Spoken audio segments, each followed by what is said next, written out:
ਸਤਿ ਸ੍ਰੀ ਅਕਾਲ। ਤੁਸੀਂ ਦੇਖ ਰਹੇ ਹੋ ਤਖਤ ਪੰਜਾਬ। ਮੈਂ ਤੁਹਾਡੇ ਨਾਲ ਸੁਖਵਿੰਦਰ ਸਿੰਘ। ਮੇਰੇ ਨਾਲ ਹੋਗੇ ਸਿੱਖ ਵਿਦਵਾਨ ਪ੍ਰੋਫੈਸਰ ਸੁਖਦਿਆਲ ਸਿੰਘ ਮੌਜੂਦ ਨੇ। ਗੱਲਬਾਤ ਦਾ ਵਿਸ਼ਾ ਰਹੇਗਾ ਕਿ ਸਿੱਖ ਰਾਜ ਕਿਵੇਂ ਗਿਆ ਤੇ ਮੁੜ ਤੋਂ ਸਿੱਖ ਰਾਜ ਦੀ ਜਿਹੜੀ ਸਥਾਪਤੀ ਦੇ ਲਈ ਜਦੋਜਹਿਦ ਲਗਾਤਾਰ ਹੁੰਦੀ ਰਹਿੰਦੀ ਹੈ, ਉਹਦੇ ਅੱਜ ਦੇ ਸਮੇਂ ਦੇ ਵਿੱਚ ਕੀ ਮਾਇਨੇ ਨੇ। ਸਵਾਲ ਜਿਹੜੇ ਨੇ ਉਹ ਪੰਥਕ ਧਿਰਾਂ ਤੇ ਵੀ ਉੱਠਦੇ ਨੇ, ਜਿਨ੍ਹਾਂ ਨੇ ਰਾਜਸੀ ਤੌਰ ਦੇ ਉੱਤੇ ਵੀ ਨੁਕਸਾਨ ਖਾਧਾ ਤੇ ਨਾਲ ਨਾਲ ਜਿਹੜਾ ਧਾਰਮਿਕ ਤੌਰ ਦੇ ਉੱਤੇ ਵੀ ਨੁਕਸਾਨ ਝੱਲਣਾ ਪਿਆ, ਜਿਹਦਾ ਖਾਮਿਆਜ਼ਾ ਸਿੱਖ ਕੌਮ ਕਹਿੰਦੇ ਹੁਣ ਤੱਕ ਭੁਗਤ ਰਹੀ ਹੈ। ਸਵਾਗਤ ਹੈ ਤੁਹਾਡਾ। ਬਹੁਤ ਬਹੁਤ ਧੰਨਵਾਦ ਜੀ ਸੁਖਵਿੰਦਰ ਜੀ। ਧੰਨਵਾਦ ਸਰ। ਸਭ ਤੋਂ ਪਹਿਲਾ ਸਵਾਲ ਜਿਹੜਾ ਉਹ ਇਹ ਖੜਾ ਹੁੰਦਾ ਹੈ ਕਿ ਆਜ਼ਾਦੀ ਤੋਂ ਪਹਿਲਾਂ ਤੇ ਆਜ਼ਾਦੀ ਤੋਂ ਬਾਅਦ ਸਿੱਖਾਂ ਨੂੰ ਕੀ ਕਿਹਾ ਗਿਆ ਸੀ ਤੇ ਸਿੱਖਾਂ ਨਾਲ ਬਣਿਆ ਕੀ। ਕਹਿੰਦੇ ਅੰਗਰੇਜ਼ ਕਹਿੰਦੇ ਹੁੰਦੇ ਸੀ ਕਿ ਜਦੋਂ ਤੱਕ ਸਿੱਖਾਂ ਨੂੰ ਦਰੜ ਨਹੀਂ ਦਿੱਤਾ ਜਾਂਦਾ ਉਦੋਂ ਤੱਕ ਅਸੀਂ ਹਿੰਦੁਸਤਾਨ ਤੇ ਹਕੂਮਤ ਨਹੀਂ ਕਰ ਸਕਦੇ। ਪਰ ਕੀ ਸਿੱਖਾਂ ਨੇ ਆਪਣੇ ਉਹਨਾਂ ਫੈਸਲਿਆਂ ਦੇ ਕਰਕੇ ਮਾਰ ਖਾਧੀ ਹੈ, ਜਿਹਦੇ ਕਰਕੇ ਅੱਜ ਜਿਹੜੀ ਉਹ ਪੂਰੀ ਕੌਮ ਇਸ ਗੱਲ ਨੂੰ ਭੁਗਤ ਰਹੀ ਹੈ ਕਿ ਉਹ ਆਪਣੇ ਆਜ਼ਾਦ ਮੁਲਕ ਦੀ ਗੱਲ ਜਾਂ ਆਜ਼ਾਦ ਸਟੇਟ ਦੀ ਗੱਲ ਕਰਦੇ ਨੇ ਤਾਂ ਉਹਨਾਂ ਦੇ ਹੱਥ ਆਉਂਦੀ ਨਜ਼ਰ ਨਹੀਂ ਆਉਂਦੀ। ਜੀ ਸੁਖਵਿੰਦਰ ਜੀ, ਤੁਸੀਂ ਅੱਜ ਬਹੁਤ ਵਧੀਆ ਮੁੱਦਾ ਸਾਹਮਣੇ ਲੈ ਕੇ ਆਏ ਹੋ। ਮੈਂ ਇਹਦੀ ਗੱਲ ਇੱਥੋਂ ਸ਼ੁਰੂ ਕਰਦਾ ਸੁਖਵਿੰਦਰ ਜੀ ਕਿ ਜਦੋਂ ਸਾਰਾ ਹਿੰਦੁਸਤਾਨ ਗੁਲਾਮ ਸੀ, ਸਾਰਾ ਹਿੰਦੁਸਤਾਨ ਗੁਲਾਮ ਸੀ, ਪਹਿਲਾਂ ਮੁਗਲਾਂ ਦੇ ਫਿਰ ਅੰਗਰੇਜ਼ਾਂ ਦੇ। ਉਦੋਂ ਜਦੋਂ ਅੰਗਰੇਜ਼ ਹਿੰਦੁਸਤਾਨ ਦੇ ਵਿੱਚ ਦਿਨ ਬ ਦਿਨ ਅੱਗੇ ਅੱਗੇ ਵਧ ਰਹੇ ਸਨ ਤੇ ਆਪਣਾ ਰਾਜ ਐਸਟੈਬਲਿਸ਼ ਕਰ ਰਹੇ ਸਨ, ਉਹਦੇ ਦੂਜੇ ਪਾਸੇ ਉੱਤਰੀ ਭਾਰਤ ਦੇ ਵਿੱਚ ਜਿਹੜਾ ਖਾਲਸਾ ਪੰਥ ਸੀ ਗੁਰੂ ਗੋਬਿੰਦ ਸਿੰਘ ਜੀ ਦਾ, ਉਹ ਦਿਨ ਬ ਦਿਨ ਜਿਸ ਤਰ੍ਹਾਂ ਅੰਗਰੇਜ਼ ਕਲਕੱਤੇ ਵਾਲੇ ਪਾਸਿਓਂ ਵੱਧ ਰਹੇ ਸਨ, ਖਾਲਸਾ ਪੰਥ ਪੰਜਾਬ ਦੇ ਵਿੱਚੋਂ ਜਿਹੜਾ ਉੱਤਰ ਪੱਛਮ ਵਾਲਾ ਪਾਸਾ ਸੀ ਉਧਰ ਦਿਨ ਬ ਦਿਨ ਵੱਧ ਰਹੇ ਸਨ। ਕਿਵੇਂ ਵੱਧ ਰਹੇ ਸਨ ਕਿ ਜਿਹੜਾ ਮੁਗਲ ਸਾਮਰਾਜ ਦਾ ਜਿਹੜਾ ਰਹਿੰਦ ਖੂੰਦ ਸੀ ਪੰਜਾਬ ਦੇ ਵਿੱਚ ਤੇ ਅਫਗਾਨੀ ਪ੍ਰਾਂਤਾਂ ਦੇ ਵਿੱਚ, ਉਹਨੂੰ ਉਹ ਜਿੱਤ ਰਹੇ ਸਨ। ਗੱਲ ਜੇ ਆਪਾਂ 1748 ਤੋਂ ਸ਼ੁਰੂ ਕਰੀਏ, ਕਿਉਂਕਿ ਜਿਹੜੀ ਸਿੱਖ ਸਟਰਗਲ ਫਾਰ ਸੋਵਰਨਟੀ ਹੈ, ਜਿਹੜੀ ਸਿੱਖਾਂ ਦੀ ਆਜ਼ਾਦੀ ਦੀ ਲੜਾਈ ਸੀ, ਉਹ ਐਕਚੁਅਲ ਮੀਨਿੰਗ ਦੇ ਵਿੱਚ ਭਾਵੇਂ ਬੰਦਾ ਸਿੰਘ ਬਹਾਦਰ ਨੇ ਸ਼ੁਰੂ ਕਰ ਦਿੱਤੀ ਸੀ, ਪਰ ਅਸਲੀ ਅਰਥਾਂ ਦੇ ਵਿੱਚ ਉਹ ਜਦ ਜ਼ਮੀਨ ਮੱਲਣ ਦਾ ਮੌਕਾ ਆਇਆ, ਜਦੋਂ ਸਾਮਰਾਜ ਕਾਇਮ ਕਰਨ ਦਾ ਮੌਕਾ ਆਇਆ, ਤਾਂ ਇਹ 1748 ਦਾ ਸਮਾਂ ਸੀ ਜਦੋਂ ਖਾਲਸਾ ਪੰਥ ਨੇ ਸ੍ਰੀ ਅਕਾਲ ਤਖਤ ਸਾਹਿਬ ਤੇ ਗੁਰਮਤਾ ਕਰਕੇ ਸਰਬੱਤ ਖਾਲਸੇ ਰਾਹੀਂ ਦਲ ਖਾਲਸੇ ਦੀ ਕੈਮੀ ਕੀਤੀ ਸੀ। ਇੱਥੋਂ ਅਸਲੀ ਗੱਲ ਸ਼ੁਰੂ ਹੁੰਦੀ ਹੈ। ਇਸ ਦਲ ਖਾਲਸੇ ਨੇ 1748 ਦੇ ਵਿੱਚ ਐਸਾ ਹਥਿਆਰਬੰਦ ਸੰਘਰਸ਼ ਸ਼ੁਰੂ ਕੀਤਾ ਸੀ ਕਿ 1765 ਤੱਕ ਪਹੁੰਚਦੇ ਪਹੁੰਚਦੇ ਇਹਨੇ ਸਮੁੱਚੇ ਮੁਗਲ ਸਾਮਰਾਜ ਨੂੰ ਵੀ ਉਲਟਾ ਦਿੱਤਾ ਸੀ ਤੇ ਅਹਿਮਦ ਸ਼ਾਹ ਅਬਦਾਲੀ ਨੂੰ ਵੀ ਪੰਜਾਬ ਦੇ ਵਿੱਚੋਂ ਕੱਢ ਦਿੱਤਾ ਸੀ। ਔਰ 1765 ਦੇ ਵਿੱਚ ਖਾਲਸਾ ਰਾਜ ਦਾ ਕੇਸਰੀ ਨਿਸ਼ਾਨ ਸਾਹਿਬ ਲਾਹੌਰ ਦੇ ਵਿੱਚ ਚਲਾ ਕੇ ਪੰਜਾਬ ਦੇ ਵਿੱਚ ਖਾਲਸਾ ਰਾਜ ਦੀ ਨੀਂਹ ਰੱਖ ਦਿੱਤੀ ਸੀ। ਇਹ 1765 ਦੀ ਗੱਲ ਹੈ ਸੁਖਵਿੰਦਰ। 1765 ਦੇ ਵਿੱਚ ਹਿੰਦੁਸਤਾਨ ਗੁਲਾਮ ਸੀ ਸਾਰਾ। ਇਹ ਮੈਂ ਵਾਰ-ਵਾਰ ਗੱਲ ਤਾਂ ਕਰ ਰਿਹਾ ਹਾਂ ਕਿ ਜਦੋਂ ਪੰਜਾਬ ਦੇ ਵਿੱਚ ਖਾਲਸਾ ਰਾਜ ਦੀ ਸਥਾਪਨਾ ਹੋ ਰਹੀ ਸੀ, ਉਦੋਂ ਹਿੰਦੁਸਤਾਨ ਗੁਲਾਮ ਸੀ। ਇਹ ਮੈਂ ਗੱਲ ਇਸ ਕਰਕੇ ਕਰਦਾ ਕਿ ਲੋਕਾਂ ਨੂੰ ਪਤਾ ਲੱਗ ਜਾਵੇ ਕਿ ਸਿੱਖਾਂ ਨੇ ਜਦੋਂ ਆਪਣੀ ਸੋਵਰਨਟੀ ਪੰਜਾਬ ਦੇ ਵਿੱਚ ਐਸਟੈਬਲਿਸ਼ ਕੀਤੀ ਹੋਈ ਸੀ, ਉਦੋਂ ਹਿੰਦੁਸਤਾਨ ਗੁਲਾਮ ਸੀ, ਉਦੋਂ ਹਿੰਦੁਸਤਾਨ ਗੁਲਾਮ ਸੀ। ਔਰ ਸਿੱਖਾਂ ਨੇ ਲਾਹੌਰ ਦੇ ਵਿੱਚ ਆਪਣੀ ਸੋਵਰਨਟੀ ਦੀ ਬੁਨਿਆਦ ਰੱਖ ਕੇ ਆਪਣੇ ਪੰਜਾਬ ਨੂੰ, ਆਪਣੇ ਪੰਜਾਬੀ ਸਾਮਰਾਜ ਨੂੰ ਜਾਂ ਖਾਲਸਾ ਰਾਜ ਨੂੰ ਤੁਸੀਂ ਕਹਿ ਸਕਦੇ ਹੋ, ਇਹਦੀਆਂ ਹੱਦਾਂ ਪਸਾਰਨੀਆਂ ਸ਼ੁਰੂ ਕਰ ਦਿੱਤੀਆਂ ਸਨ। 1809 ਵਿੱਚ ਖਾਲਸਾ ਪੰਥ ਆਪਣੇ ਰਾਜ ਦਾ ਵਿਸਥਾਰ ਕਰ ਕਰਕੇ ਜਦੋਂ ਸਾਰੇ ਮਾਲਵਾ ਖੇਤਰ ਵਿੱਚ ਪਹੁੰਚ ਗਿਆ ਸੀ, ਸਤਲੁਜ ਤੋਂ ਪਰਲਾ ਇਲਾਕਾ ਮੱਲ ਲਿਆ ਸੀ, ਤਾਂ ਉਸ ਸਮੇਂ 1803-4 ਦੇ ਕਰੀਬ, 1803-4 ਈਸਵੀ ਦੇ ਕਰੀਬ ਅੰਗਰੇਜ਼ ਦਿੱਲੀ ਤੱਕ ਪਹੁੰਚ ਗਏ ਸੀ। ਸਾਰੇ ਹਿੰਦੁਸਤਾਨ ਨੂੰ ਕਵਰ ਕਰਦੇ ਕਰਦੇ ਦਿੱਲੀ ਤੱਕ ਪਹੁੰਚ ਗਏ ਸੀ। ਦਿੱਲੀ ਤੱਕ ਪਹੁੰਚੇ ਹੋਏ ਉਹਨਾਂ ਨੂੰ ਸਟਾਪੇਜ ਲੱਗ ਗਈ ਸੀ ਅੰਗਰੇਜ਼ ਸਾਮਰਾਜ ਨੂੰ, ਜਦੋਂ ਕਿ ਮਹਾਰਾਜਾ ਰਣਜੀਤ ਸਿੰਘ ਦੀ ਅਗਵਾਈ ਹੇਠ ਲਾਹੌਰ ਵਿੱਚ ਐਸਟੈਬਲਿਸ਼ ਹੋਇਆ ਖਾਲਸਾ ਰਾਜ ਪੰਜਾਬ ਦੇ ਚਾਰੇ ਪਾਸੇ ਆਪਣੀਆਂ ਜਿੱਤਾਂ ਸਥਾਪਿਤ ਕਰ ਰਿਹਾ ਸੀ। ਗੱਲ ਜਦੋਂ 1808-9 ਤੇ ਪਹੁੰਚਦੀ ਹੈ ਸੁਖਵਿੰਦਰ ਸਿੰਘ, ਉਦੋਂ ਸਿੱਖਾਂ ਦਾ, ਖਾਲਸਾ ਪੰਥ ਦਾ ਅੰਗਰੇਜ਼ਾਂ ਨਾਲ ਸਿੱਧਾ ਸੰਬੰਧ ਜੁੜਿਆ। ਸੰਬੰਧ ਕਿਵੇਂ ਜੁੜਿਆ ਕਿ ਜਿਹੜੀਆਂ ਮਾਲਵੇ ਦੀਆਂ ਸਿੱਖ ਰਿਆਸਤਾਂ ਸਨ, ਇਹਨਾਂ ਨੇ ਮਹਾਰਾਜਾ ਰਣਜੀਤ ਸਿੰਘ ਤੋਂ ਬਚਣ ਲਈ ਅੰਗਰੇਜ਼ਾਂ ਦੀ ਜਾ ਸ਼ਰਨ ਲਈ ਕਲਕੱਤੇ ਵਿਖੇ ਕਿ ਸਾਨੂੰ ਰਣਜੀਤ ਸਿੰਘ ਕੋਲੋਂ ਬਚਾਓ, ਅਸੀਂ ਤੁਹਾਡੀ ਸ਼ਰਨ ਆਉਣ ਨੂੰ ਤਿਆਰ ਹਾਂ। ਅਲਟੀਮੇਟਲੀ ਇਹਦਾ ਸਿੱਟਾ ਕੀ ਨਿਕਲਿਆ ਕਿ ਮਹਾਰਾਜਾ ਰਣਜੀਤ ਸਿੰਘ ਅਤੇ ਈਸਟ ਇੰਡੀਆ ਕੰਪਨੀ, ਜਿਹਨੂੰ ਆਪਾਂ ਅੰਗਰੇਜ਼ ਰਾਜ ਕਹਿ ਦਿੰਦੇ ਹੁੰਦੇ ਹਾਂ, ਅਸਲੀ ਨਾਂ ਉਹਦਾ ਈਸਟ ਇੰਡੀਆ ਕੰਪਨੀ ਦਾ ਸਾਮਰਾਜ ਹੈ, ਆਪਾਂ ਸਿੱਧੇ ਲਫ਼ਜ਼ਾਂ ਦੇ ਵਿੱਚ ਅੰਗਰੇਜ਼ਾਂ ਦਾ ਰਾਜ ਕਹਿ ਦਿੰਦੇ ਹੁੰਦੇ ਹਾਂ, ਗੱਲ ਇੱਕੋ ਹੀ ਹੈ। ਸਿੱਟੇ ਦੇ ਰੂਪ ਵਿੱਚ ਜਿਹੜਾ ਸਿੱਧਾ ਸੰਪਰਕ ਹੋਇਆ ਸਿੱਖਾਂ ਤੇ ਅੰਗਰੇਜ਼ਾਂ ਦਾ 1808-9 ਦੇ ਵਿੱਚ, ਉਹਦੇ ਸਿੱਟੇ ਵਜੋਂ ਸਤਲੁਜ ਦਰਿਆ ਨੂੰ ਹੱਦ ਮੰਨ ਕੇ ਅੰਮ੍ਰਿਤਸਰ ਦੀ 1809 ਵਿੱਚ ਸੰਧੀ ਹੋਈ। ਇਸ ਸੰਧੀ ਦਾ ਸਿੱਟਾ ਇਹ ਸੀ ਸੁਖਵਿੰਦਰ, ਸਤਲੁਜ ਤੋਂ ਦੱਖਣ ਪੂਰਬ ਵਾਲਾ ਪਾਸਾ ਅੰਗਰੇਜ਼ਾਂ ਦੇ ਅਧਿਕਾਰ ਖੇਤਰ ਵਿੱਚ ਹੈ। ਸਤਲੁਜ ਤੋਂ ਉੱਤਰ ਪੱਛਮ ਵਾਲਾ ਸਾਰਾ ਇਲਾਕਾ, ਸਾਰਾ ਅਨਲਿਮਟਿਡ ਇਲਾਕਾ ਮਹਾਰਾਜਾ ਰਣਜੀਤ ਸਿੰਘ ਦੇ ਅਧਿਕਾਰ ਖੇਤਰ ਵਿੱਚ ਹੈ। ਦੋਹਾਂ ਰਾਜਾਂ ਦੀ ਜਿਹੜੀ ਸੀਮਾ ਹੈ ਉਹ ਸਤਲੁਜ ਦਰਿਆ ਹੈ। ਦੋਹਾਂ ਰਾਜਾਂ ਦੀ ਸੀਮਾ ਸਤਲੁਜ ਦਰਿਆ ਹੈ। ਇਹ ਇੱਕ ਜਿਹੜੀ ਵਿਸ਼ਵ ਦੀ ਮੰਨੀ ਪਰਮੰਨੀ ਤਾਕਤ ਸੀ, ਪੋਲੀਟੀਕਲ ਤਾਕਤ, ਈਸਟ ਇੰਡੀਆ ਕੰਪਨੀ, ਇਹ ਉਹਦੇ ਵੱਲੋਂ ਮਾਨਤਾ ਦਿੱਤੀ ਗਈ ਸੀ ਮਹਾਰਾਜਾ ਰਣਜੀਤ ਸਿੰਘ ਦੇ ਰਾਜ ਨੂੰ ਕਿ ਤੁਹਾਡੇ ਅਤੇ ਸਾਡੇ ਰਾਜ ਦੀ ਜਿਹੜੀ ਵਿਚਕਾਰਲੀ ਪੱਕੀ ਹੱਦ ਹੈ ਉਹ ਸਤਲੁਜ ਦਰਿਆ ਹੈ। ਭਾਵ ਕਿ 1809 ਤੋਂ ਪਿੱਛੋਂ ਸਤਲੁਜ ਤੋਂ ਪਰਲਾ ਪਾਸਾ, ਲਾਹੌਰ ਵਾਲਾ ਪਾਸਾ, ਜਿਹਨੂੰ ਆਪਾਂ ਉੱਤਰ ਪੱਛਮ ਵਾਲਾ ਪਾਸਾ ਕਹਿ ਦਿੰਦੇ ਹਾਂ, ਉਹ ਮਹਾਰਾਜਾ ਰਣਜੀਤ ਸਿੰਘ ਦੇ ਅਧਿਕਾਰ ਖੇਤਰ ਵਿੱਚ ਆ ਗਿਆ।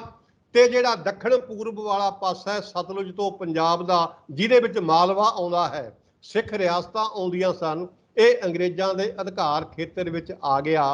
ਇੱਥੋਂ ਹੀ ਮਹਾਰਾਜਾ ਰਣਜੀਤ ਸਿੰਘ ਦੇ ਅਸਲੀ ਰਾਜ ਦੀ ਪ੍ਰਾਪਤੀ ਦੀ ਗੱਲ ਇੱਥੋਂ ਹੀ ਸ਼ੁਰੂ ਹੁੰਦੀ ਹੈ। ਇੱਥੋਂ ਸ਼ੁਰੂ ਹੋਈ ਗੱਲ 1839 ਤੱਕ ਬੜੀ ਕਾਮਯਾਬੀ ਨਾਲ ਪਹੁੰਚਦੀ ਹੈ। 1839 ਤੱਕ 1839 ਤੱਕ ਪਹੁੰਚਦਿਆਂ ਮਹਾਰਾਜਾ ਰਣਜੀਤ ਸਿੰਘ ਨੇ ਸਿੰਧ ਦਰਿਆ ਨੂੰ ਵੀ ਟੱਪ ਕੇ ਅੱਗੇ ਦਰਾ ਖੈਬਰ ਤੋਂ ਵੀ ਅੱਗੇ ਟੱਪ ਕੇ ਜਲਾਲਾਬਾਦ ਤੱਕ। ਜਲਾਲਾਬਾਦ ਦਾ ਮਤਲਬ ਹੈ ਕਿ ਮਹਾਰਾਜਾ ਰਣਜੀਤ ਸਿੰਘ ਦੀਆਂ ਫੌਜਾਂ ਕਾਬਲ ਅਤੇ ਕੰਧਾਰ ਦੇ ਬਿਲਕੁਲ ਨੇੜੇ ਪਹੁੰਚ ਗਈਆਂ ਸਨ। ਉੱਥੇ ਤੱਕ ਮਹਾਰਾਜਾ ਰਣਜੀਤ ਸਿੰਘ ਦੇ ਰਾਜ ਦੀ ਸੀਮਾ ਪਹੁੰਚ ਗਈ ਸੀ। ਕਨਿੰਗਮ, ਕਾਬਲ ਦੇ ਨੇੜੇ, ਕਾਬਲ ਕੰਧਾਰ ਦੇ ਨੇੜੇ ਤੱਕ, ਬਿਲਕੁਲ ਬਰੂਹਾਂ ਕਹਿ ਸਕਦੇ ਹਾਂ ਆਪਾਂ। ਕਨਿੰਗਮ ਕਹਿੰਦਾ ਹੈ, ਹਿਸਟਰੀ ਆਫ ਦਾ ਸਿੱਖਸ ਦੇ ਵਿੱਚ ਤੁਸੀਂ ਜਾਣਦੇ ਹੋ ਨਾ, ਕਨਿੰਗਮ ਦਾ ਨਾਮ ਸੁਣਿਆ, ਬ੍ਰਿਟਿਸ਼ ਹਿਸਟੋਰੀਅਨ ਹੋਇਆ ਔਰ ਪਹਿਲੀ ਅੰਗਰੇਜ਼ ਜੰਗ ਦੇ ਵਿੱਚ ਉਹ ਸਿੱਖ ਫੌਜਾਂ ਨਾਲ ਲੜਿਆ ਵੀ ਹੈ। ਉਹ ਕਹਿੰਦਾ ਹੈ ਕਿ ਅੰਗਰੇਜ਼ਾਂ ਦੀ ਬੇਪਰਵਾਹੀ ਵਿੱਚ ਹੀ ਮਹਾਰਾਜਾ ਰਣਜੀਤ ਸਿੰਘ ਸਤਲੁਜ ਤੋਂ ਲੈ ਕੇ ਕਾਬਲ ਕੰਧਾਰ ਤੱਕ ਇੱਕ ਵੱਡੇ ਸਾਮਰਾਜ ਦਾ ਮਾਲਕ ਬਣ ਗਿਆ ਹੈ। ਇਹ ਕਹਿਣ ਦਾ ਮੇਰਾ ਮਤਲਬ ਇਹ ਹੈ ਕਿ 1809 ਦੀ ਜਿਹੜੀ ਸੰਧੀ ਹੋਈ ਸੀ ਈਸਟ ਇੰਡੀਆ ਕੰਪਨੀ ਅਤੇ ਮਹਾਰਾਜਾ ਰਣਜੀਤ ਸਿੰਘ ਦੇ ਵਿਚਕਾਰ, ਇਹ ਉਸ ਸੰਧੀ ਦਾ ਸਿੱਟਾ ਸੀ। ਹਿੰਦੁਸਤਾਨ ਗੁਲਾਮ ਸੀ ਅੰਗਰੇਜ਼ਾਂ ਦਾ, ਲੇਕਿਨ ਪੰਜਾਬ ਮਹਾਰਾਜਾ ਰਣਜੀਤ ਸਿੰਘ ਦੀ ਅਗਵਾਈ ਹੇਠ, ਖਾਲਸੇ ਦੀ ਅਗਵਾਈ ਹੇਠ ਸਤਲੁਜ ਤੋਂ ਲੈ ਕੇ ਕਾਬਲ ਕੰਧਾਰ ਦੀਆਂ ਬਰੂਹਾਂ ਤੱਕ, ਸਿੰਧ ਤੋਂ ਪਰੇ ਜਲਾਲਾਬਾਦ ਤੱਕ, ਜਲਾਲਾਬਾਦ ਤੋਂ ਵੀ ਪਰੇ ਤੱਕ ਖਾਲਸਾ ਰਾਜ ਮਹਾਰਾਜਾ ਰਣਜੀਤ ਸਿੰਘ ਦੀ ਅਗਵਾਈ ਦੇ ਵਿੱਚ ਵੈਲ ਐਸਟੈਬਲਿਸ਼ਡ ਸੀ ਪੰਜਾਬ ਦੇ ਵਿੱਚ। ਇਹ ਖਾਲਸਾ ਰਾਜ ਦੀ ਗੱਲ ਹੈ ਸੁਖਵਿੰਦਰ ਸੰਖੇਪ ਦੇ ਵਿੱਚ। ਜੀ ਜੀ ਇਹਦੇ ਵਿੱਚ ਅਨੇਕਾਂ ਇੰਟਰਨੈਸ਼ਨਲ ਪੱਧਰ ਦੀਆਂ ਸੰਧੀਆਂ ਹੋਈਆਂ। ਮੈਂ ਸਿਰਫ ਇੱਕ ਸੰਧੀ ਦੀ ਗੱਲ ਕਰਾਂਗਾ ਸੰਖੇਪ ਵਿੱਚ। ਇਹ ਹੋਈ 1839 ਵਿੱਚ। ਇਹ ਤਿੰਨ ਧਿਰਾਂ ਵਿਚਕਾਰ ਸੰਧੀ ਹੋਈ ਸੀ। ਕਿਹੜੀਆਂ ਤਿੰਨ ਧਿਰਾਂ ਸਨ? Number 1 Maharaja Ranjit Singh Punjab, number 2 East India Company ਅੰਗਰੇਜ਼, ਨੰਬਰ 3 ਕਾਬਲ ਦੇ ਤਖਤ ਤੋਂ ਲਾਹਿਆ ਹੋਇਆ ਬਾਦਸ਼ਾਹ ਸ਼ਾਹ ਸ਼ੁਜਾ। ਇਹ ਤਿੰਨ ਧਿਰਾਂ ਸਨ। ਇਹਨਾਂ ਦੋ ਧਿਰਾਂ ਨੇ ਸ਼ਾਹ ਸ਼ੁਜਾ ਨੂੰ ਨਾਲ ਲੈ ਕੇ ਕਾਬਲ ਦੇ ਤਖਤ ਤੇ ਬਿਠਾਉਣਾ ਸੀ। ਕਾਬਲ ਦੇ ਤਖਤ ਤੇ ਬਿਠਾਉਣ ਤੋਂ ਪਿੱਛੋਂ ਜੋ ਸੰਧੀ ਦੀ ਪਹਿਲੀ ਮੱਦ ਸੀ 1839 ਦੀ, ਇਹਨੂੰ ਆਪਾਂ ਤਿੰਨ ਪੱਖੀ ਸੰਧੀ ਕਹਿ ਦਿੰਦੇ ਆ, ਮਤਲਬ ਤਿੰਨ ਧਿਰੀ ਸੰਧੀ। ਉਹਦੀ ਪਹਿਲੀ ਮੱਦ ਇਹ ਸੀ ਕਿ ਸ਼ਾਹ ਸ਼ੁਜਾ ਕਾਬਲ ਦਾ ਬਾਦਸ਼ਾਹ ਬਣਨ ਤੋਂ ਬਾਅਦ ਹਰ ਛਮਾਹੀ ਮਹਾਰਾਜਾ ਰਣਜੀਤ ਸਿੰਘ ਨੂੰ ਬੇਸ਼ੁਮਾਰ ਕੀਮਤੀ ਘੋੜਿਆਂ ਦੇ ਰੂਪ ਵਿੱਚ, ਹੀਰੇ ਮੋਤੀਆਂ ਦੇ ਰੂਪ ਵਿੱਚ, ਪੈਸੇ ਦੇ ਰੂਪ, ਸੋਨੇ ਚਾਂਦੀ ਦੇ ਰੂਪ ਵਿੱਚ ਨਜ਼ਰਾਨਾ ਭਰਿਆ ਕਰੇਗਾ। ਜਦੋਂ ਵੀ ਮਹਾਰਾਜਾ ਰਣਜੀਤ ਸਿੰਘ ਦਰਾ ਖੈਬਰ ਸਿੰਧ ਨੂੰ ਪਾਰ ਕਰਕੇ ਜਲਾਲਾਬਾਦ ਦੇ ਨੇੜੇ ਆਇਆ ਕਰੇਗਾ, ਪਸ਼ਾਵਰ ਵਿੱਚ ਆਇਆ ਕਰੇਗਾ, ਤਾਂ ਸ਼ਾਹ ਸ਼ੁਜਾ ਆਪਣੇ ਵੱਡੇ ਸਾਹਿਬਜ਼ਾਦੇ ਨੂੰ ਮਹਾਰਾਜਾ ਰਣਜੀਤ ਸਿੰਘ ਦੀ ਹਜ਼ੂਰੀ ਵਿੱਚ ਭੇਜਿਆ ਕਰੇਗਾ। ਇਹ ਦੋ ਅਹਿਮ ਸ਼ਰਤਾਂ ਸਨ ਤਿੰਨ ਪੱਖੀ ਸੰਧੀ ਦੀਆਂ, ਜਿਹੜੀਆਂ 1839 ਵਿੱਚ ਹੋਈਆਂ ਸਨ। ਮੇਰੇ ਕਹਿਣ ਦਾ ਮਤਲਬ ਹੈ ਕਿ 1809 ਤੋਂ ਲੈ ਕੇ, ਐਕਚੁਅਲੀ ਜੇ ਆਪਾਂ ਸਾਲ ਗਿਣੀਏ 1839-40 ਤੱਕ ਪੰਜਾਬ ਦੇ ਵਿੱਚ, ਪੰਜਾਬ ਤੋਂ ਵੀ ਬਾਹਰਲੀਆਂ ਸਰਹੱਦਾਂ ਦੇ ਵਿੱਚ ਮਹਾਰਾਜਾ ਰਣਜੀਤ ਸਿੰਘ ਦਾ ਰਾਜ ਕਾਇਮ ਸੀ, ਜਿਹਨੂੰ ਆਪਾਂ ਖਾਲਸਾ ਰਾਜ ਕਹਿ ਦਿੰਦੇ ਹਾਂ। ਜਦੋਂ ਕਿ ਸਾਡੇ ਪਿਛਲੇ ਪਾਸੇ ਦੱਖਣ ਪੂਰਬ ਵਿੱਚ ਹਿੰਦੁਸਤਾਨ ਅੰਗਰੇਜ਼ਾਂ ਦਾ ਗੁਲਾਮ ਸੀ ਜੀ। ਮਤਲਬ ਜਦੋਂ ਗੱਲ ਤੁਸੀਂ ਵਰਤਮਾਨ ਸਿੱਖਾਂ ਦੀ ਕਰੋਗੇ, ਵਰਤਮਾਨ ਸਿੱਖਾਂ ਦੀ ਗੱਲ ਕਰਨ ਸਮੇਂ ਇੱਕ ਐਸ ਪਿਛੋਕੜ ਨੂੰ ਸਾਹਮਣੇ ਰੱਖ ਲਿਓ, ਤੁਸੀਂ ਆਪੇ ਹੀ ਸਮਝ ਜਾਵੋਗੇ ਕਿ ਜਿਹੜੀ ਸਿੱਖਾਂ ਦੀ ਸੋਵਰੈਂਟੀ ਦੀ ਗੱਲ ਹੈ ਉਹ ਸ਼ੁਰੂ ਕਿੱਥੋਂ ਹੁੰਦੀ ਹੈ, ਕਿੱਥੇ ਆ ਕੇ ਖੜਦੀ ਹੈ।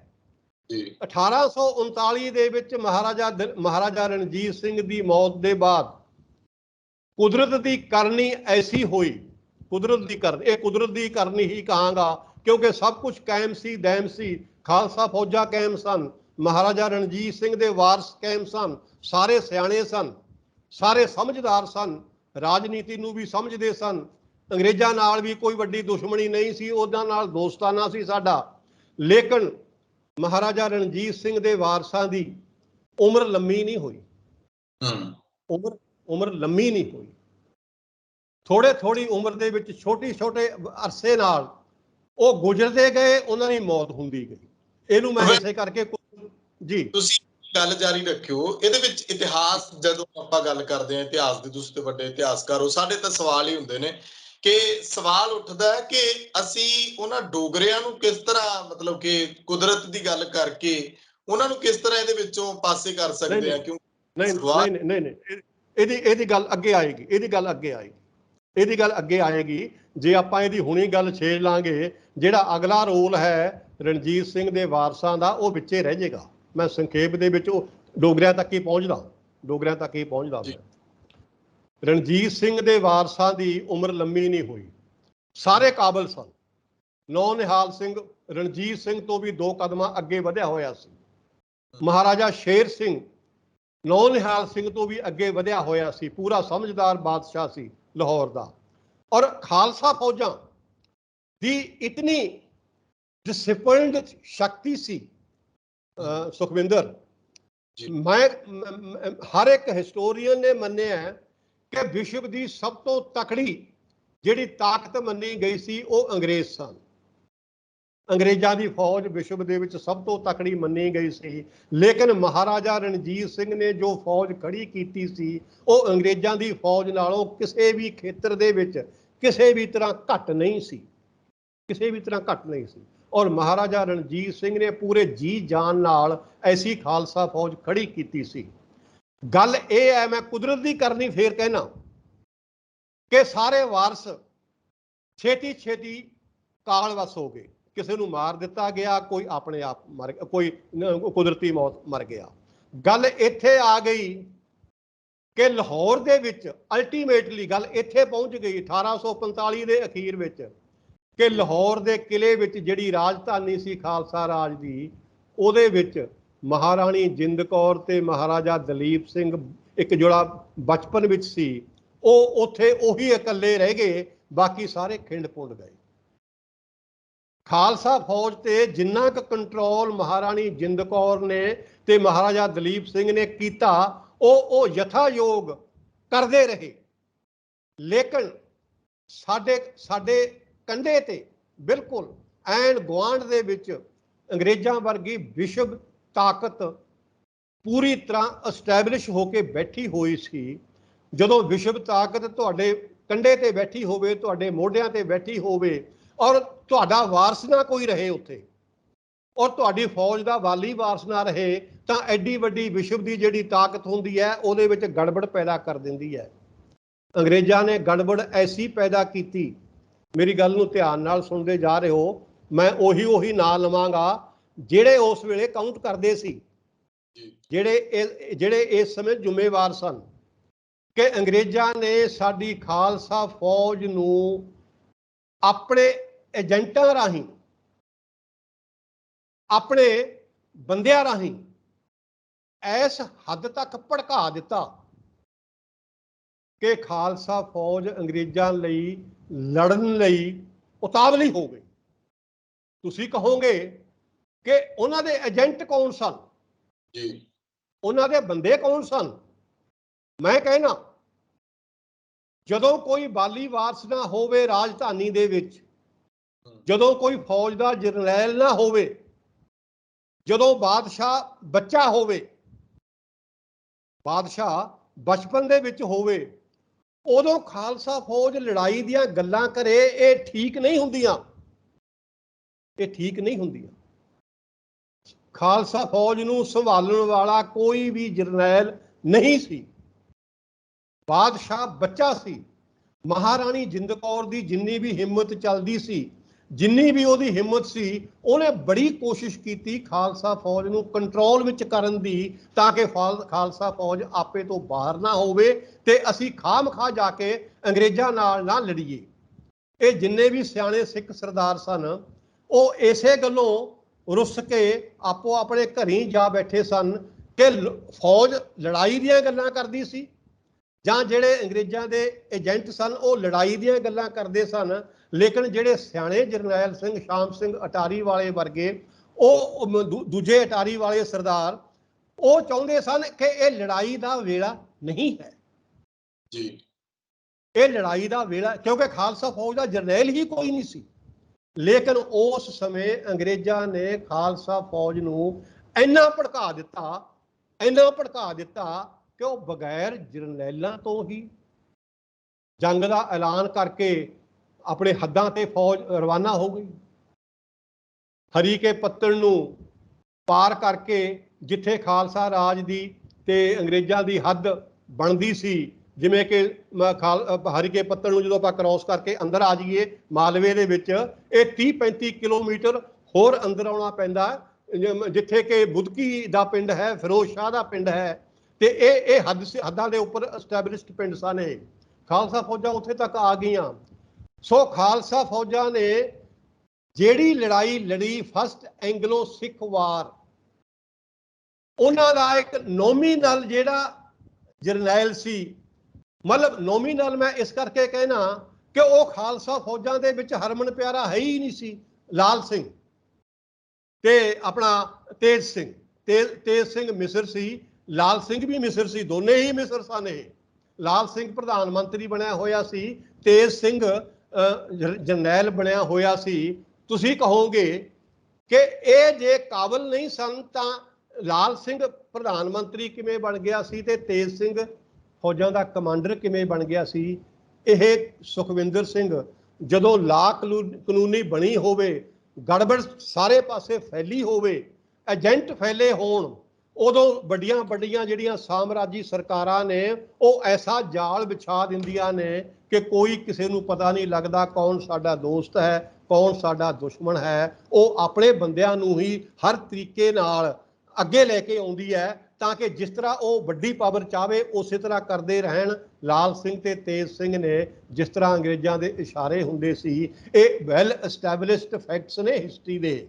ਇਹ ਮਤਲਬ ਇਹ ਸਾਰੇ ਹਿਸਟੋਰੀਅਨ ਨੇ ਵਰਤੇ ਨੇ ਕਿ ਅਲਟੀਮੇਟਲੀ ਜਿਹੜੀ ਪਹਿਲੀ ਐਂਗਲੋ ਸਿੱਖ ਵਾਰ ਸੀ, ਲੱਖ ਯਤਨ ਕਰਨ ਦੇ ਬਾਵਜੂਦ ਵੀ ਖਾਲਸਾ ਫੌਜਾਂ ਵੱਲੋਂ ਦ੍ਰਿੜ ਇਰਾਦੇ ਨਾਲ ਲੜਨ ਮਰਨ ਦੇ ਬਾਵਜੂਦ ਵੀ ਅਸੀਂ ਪਹਿਲੀ ਐਂਗਲੋ ਸਿੱਖ ਵਾਰ ਹਾਰ ਗਏ। ਸਭਰਾਵਾਂ ਦੇ ਵਿੱਚ ਸਾਡੀ ਫਾਈਨਲ ਹਾਰ ਹੋ ਗਈ ਪਹਿਲੀ ਐਂਗਲੋ ਸਿੱਖ ਵਾਰ ਦੀ। ਇਸ ਹਾਰ ਤੋਂ ਬਾਅਦ ਇੱਕ ਗੁਲਾਬ ਸਿੰਘ ਡੋਗਰਾ, ਹੁਣ ਤੁਸੀਂ ਜਦੋਂ ਜਿਹੜੀ ਗੱਲ ਤੁਸੀਂ ਪਹਿਲਾਂ ਕੀਤੀ ਸੀ, ਗੁਲਾਬ ਸਿੰਘ ਡੋਗਰਾ ਸਾਹਮਣੇ ਆ ਗਿਆ ਲਾਹੌਰ ਦਰਬਾਰ ਦਾ ਵਜ਼ੀਰ ਬਣ ਕੇ, ਜਾਂ ਇਹ ਕਹਿ ਲਓ ਕਿ ਅੰਗਰੇਜ਼ਾਂ ਨੇ ਉਹਨੂੰ ਲਾਹੌਰ ਦਰਬਾਰ ਦਾ ਵਜ਼ੀਰ ਬਣਾ ਕੇ ਸਾਹਮਣੇ ਲੈ ਆਂਦਾ। ਇਹ ਕਿਹਾ ਜਾ ਸਕਦਾ ਹੈ। ਅੰਗਰੇਜ਼ ਉਸ ਨੂੰ ਜਿਸ ਤਰ੍ਹਾਂ ਕਹਿੰਦੇ ਰਹੇ ਉਹ ਉਸੇ ਤਰ੍ਹਾਂ ਹੀ ਉਹਨਾਂ ਨਾਲ ਸੰਧੀਆਂ ਕਰਦਾ ਰਿਹਾ ਤੇ ਆਪਣੀਆਂ ਸੇਵਾਵਾਂ ਦੇ ਇਵਜ਼ ਵਜੋਂ ਗੁਲਾਬ ਸਿੰਘ ਡੋਗਰੇ ਨੇ ਜੰਮੂ ਅਤੇ ਕਸ਼ਮੀਰ ਨੂੰ ਆਪਣੀ ਰਿਆਸਤ ਦੇ ਵਜੋਂ ਆਪਣੇ ਨਾਂ ਕਰਵਾ ਲਿਆ। ਇੱਥੇ ਮੈਂ ਇਹ ਕਹਾਂਗਾ, ਠੀਕ ਹੈ ਨਾ, ਡੋਗਰੇ 3 ਭਰਾ ਸਨ। ਤੁਸੀਂ ਡੋਗਰਿਆਂ ਦਾ ਨਾਂ ਲਿਆ, ਮੈਂ ਇਹਨੂੰ ਥੋੜੀ ਜਿਹੀ ਗੱਲ ਨੂੰ ਪੂਰੀ ਕਰਦੇ ਹਾਂ ਤੁਹਾਡੇ ਡੋਗਰਿਆਂ ਵਾਲੇ ਡੋਗਰੇ ਭਰਾਵਾਂ ਦੀ ਗੱਲ ਨੂੰ। ਡੋਗਰੇ 3 ਭਰਾ ਸਨ। ਸਭ ਤੋਂ ਵੱਡਾ ਗੁਲਾਬ ਸਿੰਘ ਡੋਗਰਾ ਸੀ, ਦੂਜੇ ਨੰਬਰ ਤੇ ਰਾਜਾ ਧਿਆਨ ਸਿੰਘ ਡੋਗਰਾ ਸੀ, ਤੀਜੇ ਨੰਬਰ ਤੇ ਰਾਜਾ ਸੁਚੇਤ ਸਿੰਘ ਡੋਗਰਾ ਸੀ। ਇਹਨਾਂ ਤਿੰਨਾਂ ਭਰਾਵਾਂ ਦੇ ਸੁਭਾਅ ਬਿਲਕੁਲ ਵੱਖਰੇ ਵੱਖਰੇ ਸਨ, ਇੱਕ ਦੂਜੇ ਨਾਲ ਨਹੀਂ ਮਿਲਦੇ ਸਨ। ਰਾਜਾ ਧਿਆਨ ਸਿੰਘ ਦੀ ਖਾਲਸਾ ਰਾਜ ਦੇ ਵਿੱਚ ਸੰਧਾ ਵਾਲੀਆਂ ਸਰਦਾਰਾਂ ਨਾਲ ਲੜਦੇ ਹੋਏ ਦੀ ਹੀ ਡੈਥ ਹੋ ਗਈ ਸੀ। ਮਤਲਬ ਉਹ ਖਾਲਸਾ ਰਾਜ ਦੀ ਰਾਖੀ ਲਈ ਹੀ ਲੜਿਆ ਸੀ। ਜਦੋਂ ਸੰਧਾ ਵਾਲੀਏ ਸਰਦਾਰ ਮਹਾਰਾਜਾ ਸ਼ੇਰ ਸਿੰਘ ਨੂੰ ਮਾਰ ਕੇ, ਕਮਰ ਪ੍ਰਤਾਪ ਸਿੰਘ ਨੂੰ ਮਾਰ ਕੇ ਲਾਹੌਰ ਦੇ ਕਿਲੇ ਵਿੱਚ ਆ ਰਹੇ ਸਨ, ਉਹਨਾਂ ਦੇ ਸਿਰ ਚੁੱਕੀ, ਰਸਤੇ ਵਿੱਚ ਰਾਜਾ ਧਿਆਨ ਸਿੰਘ ਮਿਲ ਗਿਆ। ਰਾਜਾ ਧਿਆਨ ਸਿੰਘ ਨੂੰ ਵੀ ਘੇਰ ਕੇ ਲਾਹੌਰ ਦੇ ਕਿਲੇ ਵਿੱਚ ਲੈ ਆਏ। ਉਹਨਾਂ ਨੇ ਰਾਜਾ ਧਿਆਨ ਸਿੰਘ ਨੂੰ ਵੀ ਲਾਹੌਰ ਦੇ ਕਿਲੇ ਵਿੱਚ ਆ ਕੇ ਮਾਰ ਦਿੱਤਾ। ਫਿਰ ਰਾਜਾ ਸੁਚੇਤ ਸਿੰਘ ਸੀ ਜਿਹੜਾ ਸਭ ਤੋਂ ਛੋਟਾ ਭਾਈ ਡੋਗਰਿਆਂ ਦਾ, ਉਹਦੀ ਮੌਤ ਰਾਜਾ ਧਿਆਨ ਸਿੰਘ ਦੇ ਪੁੱਤਰ ਰਾਜਾ ਹੀਰਾ ਸਿੰਘ ਡੋਗਰੇ ਨਾਲ ਲੜਨ ਸਮੇਂ ਹੋਈ। ਰਾਜਾ ਸੁਚੇਤ ਸਿੰਘ ਨੇ ਹੀਰਾ ਸਿੰਘ ਨੂੰ ਲਲਕਾਰਿਆ ਸੀ ਕਿ ਤੂੰ ਪ੍ਰਧਾਨ ਮੰਤਰੀ ਬਣਨ ਦੇ ਕਾਬਿਲ ਨਹੀਂ, ਲਾਹੌਰ ਦਾ ਪ੍ਰਧਾਨ ਮੰਤਰੀ, ਲਾਹੌਰ ਦਰਬਾਰ ਦਾ ਪ੍ਰਧਾਨ ਮੰਤਰੀ ਮੈਂ ਬਣਾਂਗਾ। ਮਹਾਰਾਣੀ ਜਿੰਦ ਕੌਰ ਨੇ ਮੈਨੂੰ ਨੋਮੀਨੇਟ ਕੀਤਾ ਹੈ। ਰਾਜਾ ਹੀਰਾ ਸਿੰਘ ਡੋਗਰਾ ਤੇ ਸੁਚੇਤ ਸਿੰਘ ਡੋਗਰਾ ਦੇ ਵਿਚਕਾਰ ਲਾਹੌਰ ਦੇ ਗੁਆਂਢ ਵਿੱਚ ਲੜਾਈ ਹੋਈ। ਇਸ ਲੜਾਈ ਦੇ ਵਿੱਚ ਰਾਜਾ ਸੁਚੇਤ ਸਿੰਘ ਮਾਰਿਆ ਗਿਆ। ਰਹਿ ਗਿਆ ਕੱਲਾ ਗੁਲਾਬ ਸਿੰਘ ਡੋਗਰਾ। ਇਹਨਾਂ ਦੋਹਾਂ ਭਾਈਆਂ ਦੀ ਡੈਥ ਹੋ ਗਈ। ਇਹਨਾਂ ਦੋਹਾਂ ਭਾਈਆਂ ਦੀ ਡੈਥ ਖਾਲਸਾ ਰਾਜ ਦੇ ਸਮੇਂ ਹੋਈ ਹੈ। ਖਾਲਸਾ ਰਾਜ ਨੂੰ ਬਚਾਉਣ ਲਈ ਹੀ ਹੋਈ ਹੈ। ਅਸੀਂ ਇਹਨੂੰ ਗਲਤ ਇੰਟਰਪ੍ਰੈਟ ਕਰ ਰਹੇ ਹਾਂ, ਇਹਨਾਂ ਦੋਹਾਂ ਭਾਈਆਂ ਦੀ ਸੇਵਾ ਨੂੰ। ਹਾਂ, ਜਿੱਥੋਂ ਤੱਕ ਰਾਜਾ ਗੁਲਾਬ ਸਿੰਘ ਡੋਗਰੇ ਦੀ ਗੱਲ ਹੈ, ਰਾਜਾ ਗੁਲਾਬ ਸਿੰਘ ਡੋਗਰੇ ਨੇ ਪੂਰੀ ਗਦਾਰੀ ਵਾਲਾ ਕੰਮ ਕੀਤਾ। ਜਿਸ ਤਰ੍ਹਾਂ ਅੰਗਰੇਜ਼ ਕਹਿੰਦੇ ਰਹੇ ਉਸੇ ਤਰ੍ਹਾਂ ਕੰਮ ਕੀਤਾ।